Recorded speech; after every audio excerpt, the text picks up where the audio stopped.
Mañá, luns 23 de febreiro, celébranse 189 anos do nacemento de Rosalía de Castro. A Asociación de Escritoras e Escritores en Lingua Galega conmemorou a efeméride.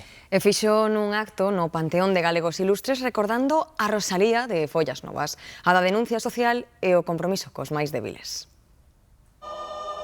A carón do panteón onde repousan os seus restos, un ano máis os poemas de Rosalía resoaron en San Domingos de Bonaval. Venderon o carro e as leiras que tiña, deixárono sollo coa roupa vestida. María, eu son mozo, pedir non me é dado. Eu vou polo mundo para ver de ganalo. Dun golpe, dun sollo, deixeinos sin vida. E ao lado, contenta, senteime das vítimas, tranquila, esperando pola alba do día. E estonces cumprouse a xustiza. O manifesto da Asociación de Escritoras e Escritores en Lingua Galega recolleu a vixencia das denuncias sociais de Rosalía contra a desigualdade, a violencia e a cobiza.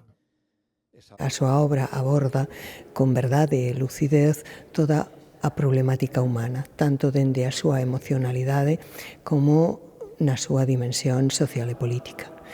E isto hoxe en día é imprescindible porque faise necesario reflexionar, e non só reflexionar, senón actuar fronte aos perigos que vemos adoito, non?